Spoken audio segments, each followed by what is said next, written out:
When crazy shit starts to happen, run! Get the hell out! Let's talk about it.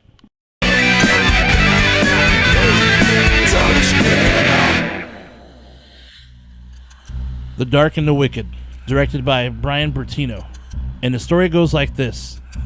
Lois and Michael are distant siblings who are brought back to the family farm in Texas when their father's illness, which keeps him bedridden and uncommunicative, cared for by his wife and a nurse, worsens. Their mother seems disturbed and expresses a desire for the children to leave. As always, folks, there will be slight spoilers, but not the ending.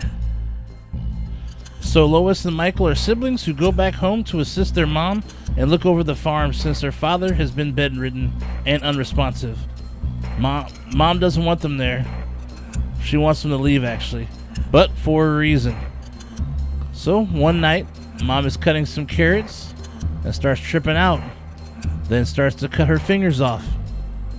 And I'm saying she kept cutting and cutting them into tiny ass pieces. Then goes out to the barn and hangs herself, which is where Lois and Michael find her the day after. Welcome home, right? Now, the siblings are contemplating their next move. Meanwhile, their father's caretaker reveals that their mother sometimes would sit next to their father, speaking, but possibly not to him, to something else in the room. Basically saying she may have been losing it a while back, or it could have been something else. The siblings decide that it would be best to stay and continue helping out with the farm and also their dad. But the question still lies about their mom. What would lead her to killing herself? Could her husband's illness have been too stressful for her to endure? Or was it something else far more sinister? Once they settle in, the siblings find their mom's diary. The last page she wrote sort of paints a picture of what she endured.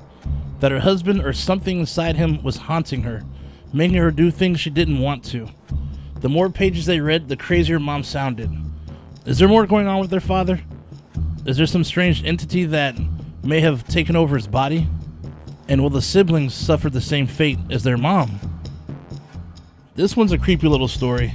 The fact that the movie is set in such a small, secluded area where there's not many people around makes it feel like there's no escape.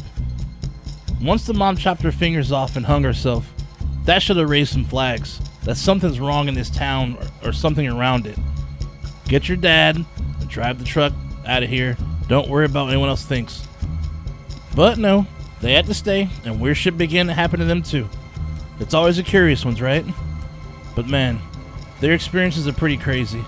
A good ending that doesn't disappoint. It's a well-made horror movie. Brian Bertino, who also directed the Strangers films, is really good at creating horror stories. The looks of his films are very specific. He likes to use like beige, yellowish tones to set a dark mood. And the way he uses lighting and shadows really complement the storytelling. Pulls you in and keeps you engaged. The shots and angles used looks pretty trippy as well. I enjoy his style of horror. Great cinematography. I definitely recommend this one and give it 3 out of 5 severed fingers. No real complaints to report. If you enjoyed the Strangers movies, then you'll like this one as well. The Dark and the Wicked is available on Shudder. Let me know what you guys think in the comment sections below. Have a good one, guys. I'll see you soon. Subscribe to what? To the Don't Split Up YouTube channel. It's all things horror, movie reviews, and the infamous Soya videos. Oh, Hey, what's Soya? Click on the screen. Sound of your ass.